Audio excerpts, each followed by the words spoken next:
کبھی کبھی یہ نون قلت کا معنی دیتا ہے، چھوٹے پن کا. سبحان الذی اسری بعبدہ لیلاً، تو یہ لیلاً پہ جو نون تنوین کا ہے اس نے قلت کا معنی دیا. میں اپنے نبی کو ساری سیر کرا کے واپس لے آیا تو رات کا ایک تھوڑا سا حصہ صرف ہوا. تو کبھی کبھی یہ معنی دیتا ہے قلت کا، کبھی معنی دیتا ہے عظمت کا. یہاں شیئن پہ جو نون تنوین کا ہے اس نے معنی دیا قلت کا. لا یخلقون شیئا، وہ کچھ بھی پیدا نہیں کر سکتے.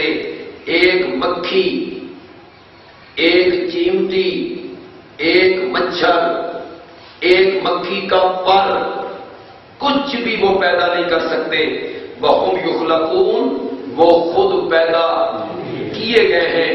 یہ نفی ہو گئی ان سے کہ وہ مختار کل نہیں ہے، وہ متصرف الامور نہیں ہے.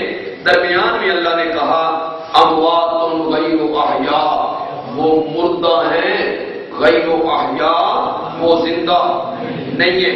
میں نے اس کی تشریح کر دی تھی کہ مولانا شفیع احمد عثمانی رحمۃ اللہ علیہ نے تفسیر عثمانی میں اور حضرت تھانوی رحمۃ اللہ علیہ نے بیان القرآن میں اس آیت پہ لکھا اموات، وہ مردہ ہیں، دوامن، ہمیشہ کے لیے مردہ. جیسے بت، ان میں کبھی جان تھی نہیں، بت ہمیشہ کے لیے مردہ. یا اموات فی الحال، جیسے بزرگ، یہ حضرت تھانوی نے لکھا اور حضرت عثمانی نے لکھا فی الحال مردہ ہیں جیسے بزرگ، یا استقبال کے لحاظ سے، آنے والے زمانے کے لحاظ سے، معاد کے لحاظ سے وہ مردہ ہیں جیسے فرشتے اور حضرت عیسیٰ علیہ السلام کہ ایک دن ان پر موت ہو آنی ہے. تو یہ حضرت تھانوی نے لکھا ہے. جو لوگ ہمارے متعلق کہتے ہیں کہ اس آیت کا معنی کرتے ہوئے اشاعتی مرزائیوں کی روش پہ چلے ہوئے ہیں، مرزائی یہ معنی کرتے ہیں، نہیں میاں مرزائی نہیں یہ معنی کرتے ہیں.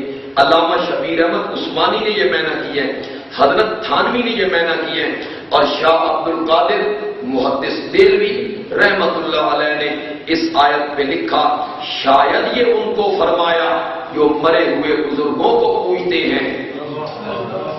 شاید یہ ان کو فرمایا جو مرے ہوئے بزرگوں کو پوجتے ہیں.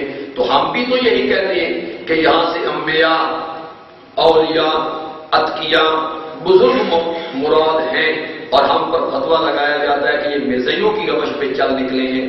یہ فتویٰ ہم پہ لگاتے ہو، ذرا شاہ عبد القادر پہ لگا کے دیکھو. قوم شعیب نہ بنو نا، بے لینے کے بعد اور دینے کے بعد اور.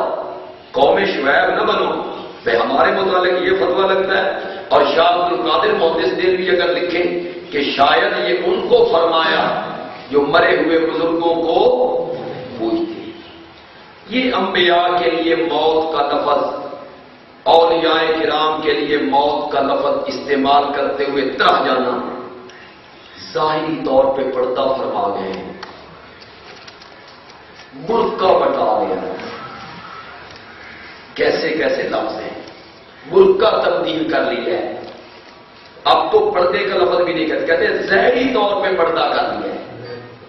اور بڑی امام صاحب کا عرس جب لگتا ہے تو اوقاف کی طرف سے اشتہار شائع ہوتے ہیں، تو اس میں ایک شعر لکھا ہوتا ہے ولی اللہ دے مردے ناہی، ولی اللہ دے مردے ناہی کردے پردہ پوشیاں.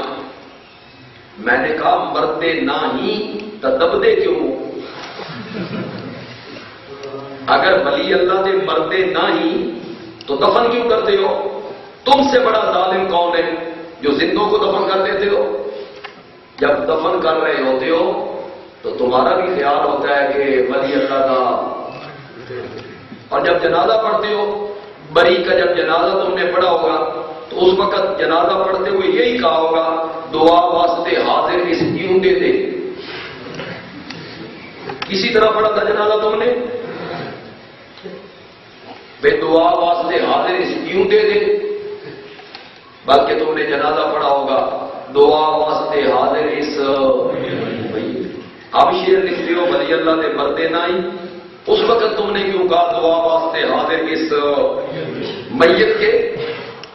پھر تم نے جنازے میں پڑھا اللہم اغفر لحینا و میتنا۔